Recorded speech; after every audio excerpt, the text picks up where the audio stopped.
আসসালামু আলাইকুম। আমাদের মাঝে একটা মিসকনসেপশন রয়েছে, সেটা হচ্ছে আমরা অনেকে চিন্তা করি যে আইডি কার্ড বা পাসপোর্ট বা কোনো সার্টিফিকেট সেখানে যদি আমরা বয়স কমিয়ে দিই, সেক্ষেত্রে কি ফ্যাসিলিটিস বেশি আছে, নাকি বয়স বাড়িয়ে দিলে ফ্যাসিলিটিস বেশি আছে, নাকি বয়স যেটা আমার পারফেক্ট যে জন্ম তারিখটা সেটা দিলে বেটার।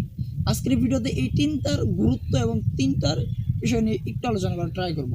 কেননা আমাদের সমাজে এই বিষয়টা নিয়ে অনেক সময় অনেক কিছুই দেখা যায়। সো আপনারা হয়তো বুঝতেই পারছেন, আমরা একটু বাইরে হাঁটতে আসছিলাম আমরা দুজন। তো ভাবলাম এই ন্যাচারাল একটা পরিবেশে আপনাদের জন্য একটা ভিডিও তৈরি করি, যেটা আপনাদেরকে হয়তো ভালো লাগবে। তবে এখানে আসার পর একটু ঠান্ডা ঠান্ডা ফিল হচ্ছে, কারণ শীতের কাপড় পরে আসে না, আবার এখানে বাতাস পাশে পুকুর টুকুর আসে। সো যার কারণে বেসিকলি এই অবস্থা। তো আসুন আমরা মূল আলোচনায় ঝাঁপিয়ে পড়ি।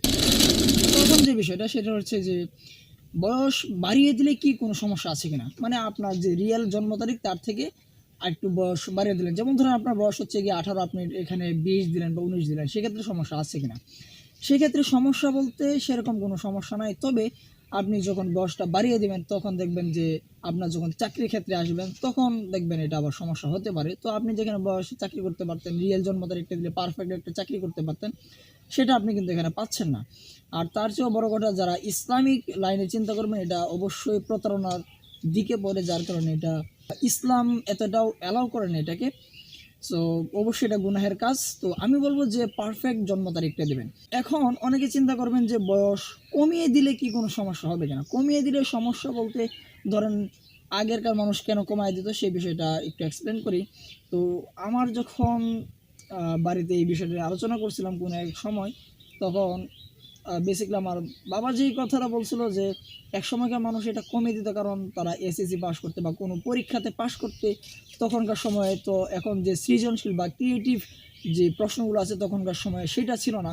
বিদায় মানুষ করতে গিয়ে জন্ম তারিখটাকে কমায় দিত, যেন সে যদি বারবার ফেলও করে 2বার 4বার 5বার। তো আপনারা একটা কথা হয়তো বা জানেন, আপনারা বাপদাদার মুখে হয়তো বা আমার মনে শুনছেন যে এক সময় মানুষ যদি পরীক্ষাতে পাশ করতো তখন মানুষ দূর দূরান্ত থেকে এসে মানুষ এসে দেখতো যে কোন ছেলেটা পাস করছে বা কত নাম্বার গ্রেড পেয়ে পাস করছে। সো বেসিক্যালি সেই বিষয়টা দেখা হইতো। সো তখন পাশের মূল্যটা ছিল অনেক বেশি। আর এখন যখন সৃজনশীল আসলো তখন আমাদের ক্ষেত্রে কিন্তু অনেকটাই সহজ হয়ে গেছে, কারণ আপনি আপনার যেই প্রশ্নগুলো মুখস্থ করে লিখতে হবে সেখান থেকে আপনি পাচ্ছেন মাত্র 1 নাম্বার। আবার যেটা একটু মুখস্থ এবং একটু বানিয়ে লিখবেন, আপনি নিজের ক্রিয়েটিভিটি দিয়ে লিখবেন, সেখানে এসে আপনি পাচ্ছেন 2 নাম্বার। এরপরে তাই পাচ্ছেন আপনি 3 নাম্বার, এরপরটাতে আপনি পাচ্ছেন 4 নাম্বার। সো বেসিক্যালি এইভাবেই কিন্তু আমাদেরকে এখন সাজানো হয়েছে, যার কারণে এখান থেকে সৃজনশীল থেকে আমরা নাম্বারটা বেশি পাচ্ছি। যার কারণে কিন্তু আমাদের মানে পাশের হার, পরীক্ষার্থে ভালো মান পেয়ে উত্তীর্ণ হওয়ার সংখ্যাটা কিন্তু বেশি বেড়ে গেছে। যার কারণে কিন্তু আমরা এই সমস্যাটা জন্ম তারিখ কম বেশ করার কোনো প্রয়োজন দেখছি না এখানে। আগেরকার মানুষ কেন দিত, এই যে বললাম তারা বারবার ফেল করতো, যার কারণে এটা দিত যেন তাদের চাকরি ক্ষেত্রে বয়সটা ঠিক থাকে। সো বেসিক্যালি এই ছিল হচ্ছে মূল বিষয়। আর যাদের পারফেক্ট জন্ম তারিখটা দেওয়া আছে সেটাই ইসলামী শরীয়তের দৃষ্টিকোণ থেকে দেখেন বা যেভাবেই দেখেন না কেন, এটা কিন্তু সর্বোচ্চ ভালো। সো আমি বলবো যে আপনারা অবশ্যই চেষ্টা করবেন আপনাদের যে পারফেক্ট বা রিয়েল জন্ম তারিখটা রয়েছে, বার্থ ডেটটা রয়েছে সেটা দেওয়ার, কেননা এটা থেকে আপনারা অনেকটাই বেশি ফ্যাসিলিটিস পাবেন মিথ্যা থেকে। আর মিথ্যা অবশ্যই জঘন্যতম অপরাধ। সো এই ক্ষেত্রে আমরা প্রতারণা না করি এবং সত্যটাকেই যেন আমরা জন্ম তারিখ হিসেবে দেই, এক্ষেত্রে আমাদের অনেকটা বেটার হবে। আর আবার অনেকের ক্ষেত্রে দেখা যায় যে তার রিয়েল জন্ম তারিখটা সেটা তার মনে থাকে না, সো ওইটা ভিন্ন বিষয়। তো আমি সবসময় রেকমেন্ড করবো যে সত্যটাই আপনারা দেবেন। সো বেসিক্যালি এই ছিল মূল ভিডিওটি ভালো লাগলে অবশ্যই লাইক কমেন্ট শেয়ার করবেন, আপনাদের বন্ধুদেরকেও জানিয়ে দেবেন, তারাও যেন এই বিষয় থেকে সতর্ক থাকে।